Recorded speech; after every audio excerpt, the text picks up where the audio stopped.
Assalamualaikum warahmatullahi wabarakatuh. Nama saya Tiara Rizka Febriza, saya dari kelas PSB 2020A. Dan pada video kali ini saya akan melakukan praktikum bioteknologi isolasi DNA. Sebelum saya melanjutkan ke praktikum, di sini saya akan menjelaskan tentang bioteknologi isolasi DNA. Nah, jadi pada praktikum bioteknologi isolasi DNA ini saya melakukannya di rumah saya sendiri. Jadi tentunya kalau kita melakukannya di rumah kita bisa menggantikan alat dan bahan yang ada di laboratorium dengan alat dan bahan yang ada di rumah kita sendiri. Nah, jadi prinsip dari bioteknologi isolasi DNA itu adalah yang pertama perusakan jaringan sehingga kita bisa mengeluarkan selnya. Dan yang kedua itu adalah lisis dinding sel. Nah, jadi kalau kita melakukannya itu di kampus, tentunya kita itu menggunakan bahan-bahan dan alat-alat yang sesuai dengan standar, yang dimana tuh kita bisa mendapatkan DNA murninya.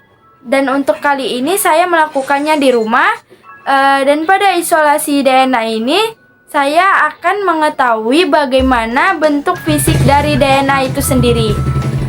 Jadi, tahapan isolasi DNA itu adalah yang pertama adalah isolasi sel, yang kemudian kedua itu adalah lisis dinding sel, kemudian yang ketiga adalah ekstraksi dalam larutan, dan yang keempat itu adalah purifikasi, dan yang kelima adalah presipitasi.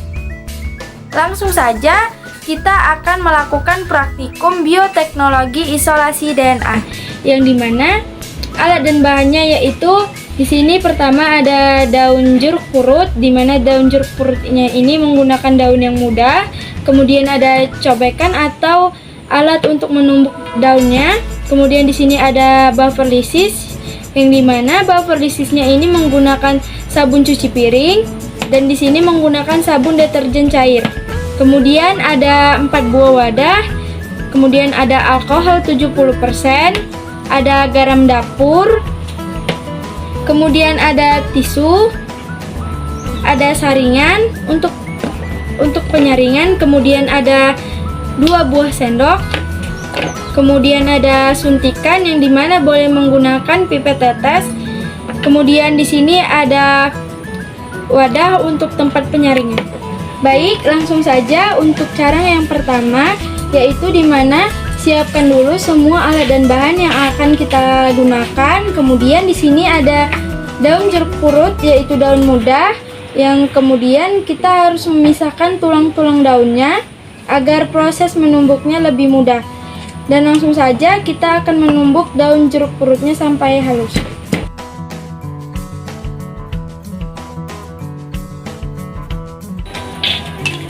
Nah, ini merupakan daun yang sudah ditumbuk. Setelah kita sudah menumbuk daunnya, kemudian kita masukkan ke dalam setiap wadah yang sudah disediakan.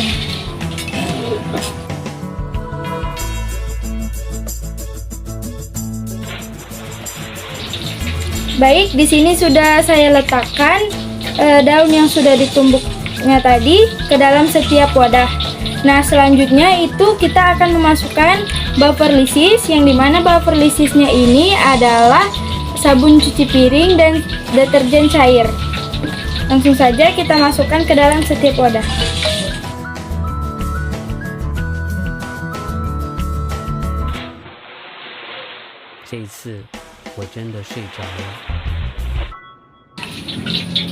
Setelah kita sudah memasukkan buffer lisisnya ke dalam setiap wadah, yang dimana ini adalah menggunakan sabun cuci piring dan di sini menggunakan sabun deterjen cair. Selanjutnya kita akan memasukkan garam dapur, yang dimana ukurannya itu adalah 1/4 sendok teh.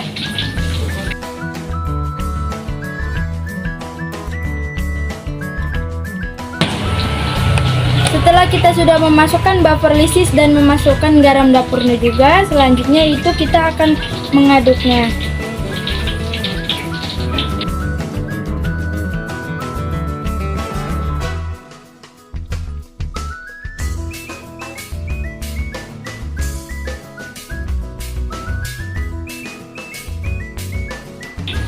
Baik, selanjutnya kita akan memasuki tahap penyaringan yang dimana di sini menggunakan penyaringan dan saya menambahkan tisu di dalamnya agar tersaring dengan rapat, yang dimana kan terdapat daun-daun agar tersaring.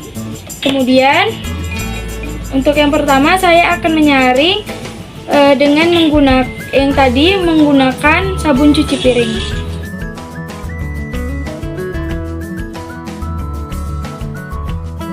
Baik, di sini saya sudah menyaring, yang dimana ini menggunakan sabun cuci piring.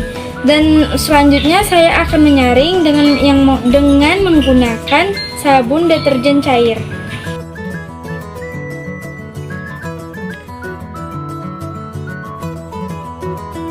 Baik, di sini sudah ada hasil dari penyaringan, yang dimana ini menggunakan sabun cuci piring dan di sini menggunakan sabun deterjen cair.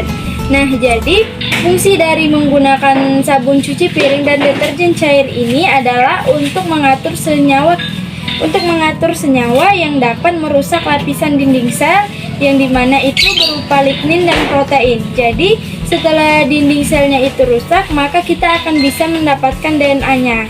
Nah, jadi selanjutnya di sini kita akan memasukkan alkohol ke dalam setiap wadah, yang dimana alkoholnya itu adalah alkohol 70%.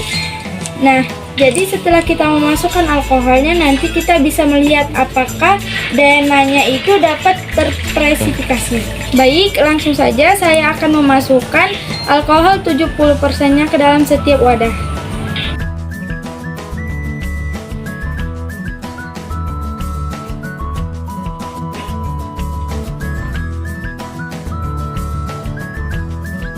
Nah, baik, di sini setelah saya sudah memasukkan alkoholnya, kita bisa melihat ini merupakan menggunakan sabun cuci piring, yang dimana kita bisa melihat di sini ada 2 layer. Nah, jadi 2 layernya ini antara alkohol dan sampelnya juga yang mengendap di bawah.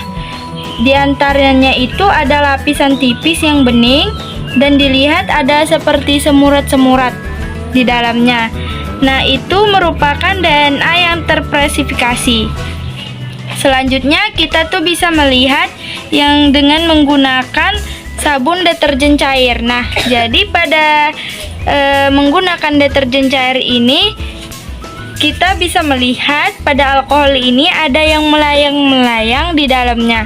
Nah, ya, jadi yang melayang-melayang di dalamnya itu adalah DNA yang terpresifikasi, dan kita bisa melihatnya bahwa di sini terlihat seperti berlendir-berlendir di dalam. Baik, di sini merupakan dengan menggunakan sabun cuci piring. Kita bisa melihat bahwa ada 2 layer di antara alkohol dan sampel yang mengendap di bawah. Bahwa di sini ada lapisan putih yang menjadi lapisan tipis yang bening, dan itu terdapat juga semurat-semurat yang di dalamnya. Baik, selanjutnya di sini ada yang terdapat dengan menggunakan sabun deterjen cair. Kita bisa melihat bahwa ada putih-putih yang melayang-melayang, dan itu juga merupakan DNA yang terpresifikasi. 这次我真的睡着了。